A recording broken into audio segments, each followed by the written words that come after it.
छोटी छोटी मुलाकात होने से बड़े रिश्ते बन जाते हैं। ऐसा ही कुछ हुआ रमेश के साथ जब वो पार्क में घूमने गया था। ऐसी ही कहानी हम यहाँ पर बताने जा रहे हैं। रमेश अक्सर रोज पार्क में घूमने जाया करते थे। उनका ये मानना था कि हर सुबह पार्क में घूमने से बहुत सारी बीमारी दूर होती है। छोटी छोटी मुलाकात होने से बड़े रिश्ते बन जाते हैं। ऐसा ही कुछ हुआ रमेश के साथ जब वो पार्क में घूमने गया। ताजी हवा हमारे सांसों से होकर अंदर जाती है, जिससे बीमारी को दूर करने में मदद मिलती है और हमारा शरीर स्वस्थ रहता है। रमेश अपने घर में अकेला रहता है और एक कंपनी में जॉब करता है। एक दिन बहुत तेज बारिश हो रही थी। सुबह का मौसम बड़ा ही सुहाना था, पर बारिश होने के कारण रमेश आज बाहर ही नहीं जा पा रहा था। रमेश ने सोचा कि क्यों ना अपनी खिड़की से ही बारिश का लुत्फ उठाया जाए। तो वह अपनी खिड़की से ही बारिश को देख रहा था। तभी एक लड़की को रमेश ने देखा कि लेने आई है कुछ, पर गौर से देखने पर ऐसा लग रहा था कि जिस चीज को वो ढूंढ रही थी वो मिल ही नहीं रहा था। वो बारिश में छाते लिए पार्क की ओर जा रही थी, पर बारिश होने पर भी पार्क में जाने का क्या फायदा, यही रमेश सोच रहा था। कुछ देर तक वो लड़की पार्क में कुछ खोज रही थी। लगता है कि उसका कुछ गिर गया था। काफी समय भी हो गया था। बारिश अब हल्की पड़ रही थी। ऑफिस जाने का भी समय हो रहा, तो रमेश भी तैयार हो गया और अपने ऑफिस चला गया।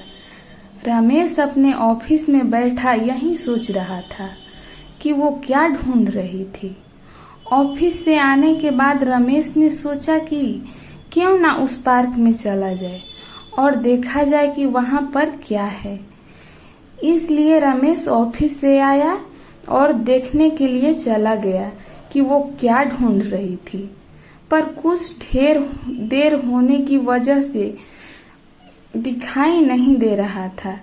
रमेश ने सोचा कि सुबह जल्द आकर देखेंगे कि वहां पर क्या है। रमेश सुबह जल्दी उठा और पार्क में चला गया। काफी देर ढूंढकर भी कुछ दिखाई नहीं दिया। रमेश फिर एक कुर्सी पर बैठ गया और उसका हाथ कुर्सी की साइड में लगा तो उसके हाथों में एक इयररिंग आ गई। अब रमेश की समझ में आ गया था कि वो लड़की क्या ढूंढ रही थी, पर आज वो लड़की कहीं भी नहीं दिखाई दी। आज शायद वो आए ही नहीं। रमेश उसे जानता भी नहीं था और उसे ये इयररिंग कैसे लौटाया जाए, बहुत इंतजार करने पर भी वो नहीं आई और रमेश भी घर आकर ऑफिस गया। रमेश ऑफिस में यही सोच रहा था कि वो उसे कैसे मिले। शाम होने पर रमेश घर आ गया और सोचा कि कल सुबह फिर पार्क में जरूर जाएंगे। शायद रमेश को उस अनजान लड़की से प्यार हो गया था।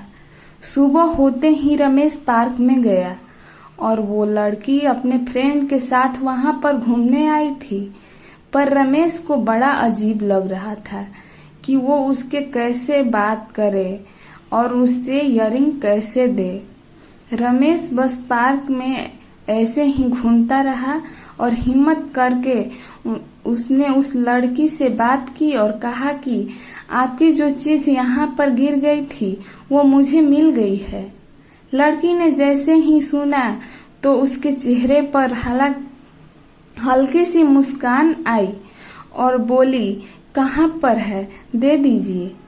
रमेश ने उसे उसकी इयररिंग वापस कर दी और बोला कैसे उसे यह मिली और बताया कि कैसे उसको पता चला कि वो आपकी है। कुछ देर बातें करने पर दोनों लोग वापस चले गए और अगले दिन भी कुछ देर बातें हुई। बातों बातों में रमेश को पता चला कि उसकी 2 और भी बहन हैं और वह कहीं पर जॉब करती है। उसके पिता किसी जगह पर मामूली सा काम करते हैं और घर बस चल ही जाता है। रमेश एक दिन उनके घर गया और कहा कि मैं आपकी लड़की से शादी करना चाहता हूँ। इस पर उस लड़की के माता पिता ने कुछ समय मांगा और एक दिन रमेश को बुलाया गया और रमेश के साथ उस लड़की की शादी हो गई। कहते हैं कि एक छोटी सी मुलाकात से बहुत बड़ा बदलाव आ जाता है, जैसा कि रमेश जिंदगी में आया था। अगर आपको ये किस्सा पसंद आया तो आगे जरूर शेयर करें। धन्यवाद। कृपया मेरे YouTube चैनल को सब्सक्राइब करें दोस्तों।